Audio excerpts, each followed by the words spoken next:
Imagine stretching a flexible sheet of rubber with a grid on it.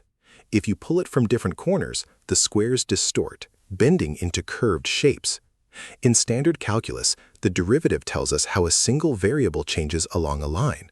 But on this rubber sheet, every point moves in multiple directions simultaneously, with different speeds and angles. How do we track this multidimensional distortion mathematically? The answer lies in a single operator capturing the local behavior of space itself. How does one matrix linearize complex distortions?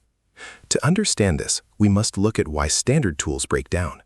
In one-dimensional calculus, a derivative is a single number representing a slope.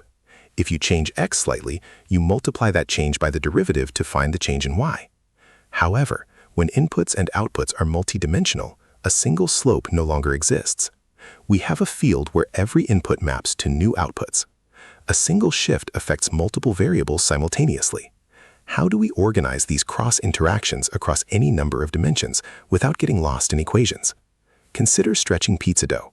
Pulling it distorts a small circle into an ellipse. If a robot needs this dough, it relies on a multidimensional map. Unlike stretching a spatial grid, the robot's Jacobian maps velocities.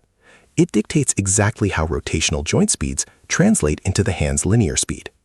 This principle holds whether mapping 2 inputs to 3 outputs or across 100 dimensions. We need a mathematical tool zooming in so close to a complex transformation that all curves look completely flat. What does this perspective look like geometrically? Geometrically, zooming in infinitely close to any smooth nonlinear transformation makes its complexity vanish. This is local linearization. If you view a curved line through a microscope, it appears straight. If you examine a warped multidimensional grid under that microscope, the lines look perfectly straight, parallel, and evenly spaced.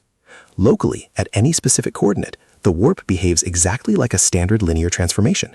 We can approximate the entire complex space at that exact point using a single matrix of local slopes. But how do we construct this matrix using calculus? We build this matrix using partial derivatives. Suppose a function takes n input variables and produces m output variables. The Jacobian matrix organizes these precise relationships into an m by n grid. The top row tracks how the first output component reacts to small nudges in every single input direction. The next row does the exact same thing for the second output, continuing for all dimensions. Instead of a confusing wall of dense notation, view this matrix as an organized grid of partial slopes. What happens if we look at its columns? Looking at the Jacobian's columns reveals its true geometric power. In linear algebra, a matrice's columns tell us exactly where the basis vectors land after a transformation. The first column of the Jacobian is a vector showing how the first unit input direction stretches and rotates in the output space. The second column tracks the second unit direction. Together, these column vectors describe how a tiny input volume is scaled and skewed in the new output space across any dimension. But what if we look at the individual rows instead? Each Jacobian row corresponds to the gradient vector of one specific output function. The first row aligns with the first output's gradient, pointing towards its steepest descent. The second row does the same for the second output. Multiplying the Jacobian by a tiny step vector calculates the dot product of each gradient with that step, revealing the exact change per output coordinate. The Jacobian acts as a machine. Feed it an input step and it outputs the exact multidimensional displacement. But how do we measure the change in local volume? To measure how the volume of our local grid changes, we calculate the determinant. Crucially, this only exists for square Jacobians, where input and output dimensions perfectly match. If a square Jacobian's determinant is 2, any tiny region scales up to twice its original size. If it equals 0, the transformation squashes the space flat, completely destroying a dimension. In multivariable calculus, this determinant acts as the exact correction factor when changing variables in multiple integrals, ensuring we scale our differential elements perfectly. But how does this translate to physical systems? In robotics, the Jacobian maps kinematic velocities rather than spatial grids.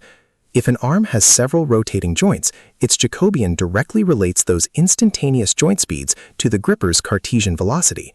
By evaluating this matrix, engineers know exactly how fast to drive each motor to move the hand in a straight line.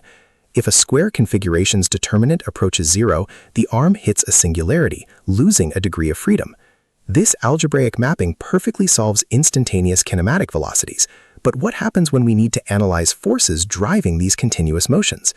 The Jacobian perfectly handles instantaneous velocities, but it does not give us the dynamic equations of motion, involving mass, inertia, and continuous forces.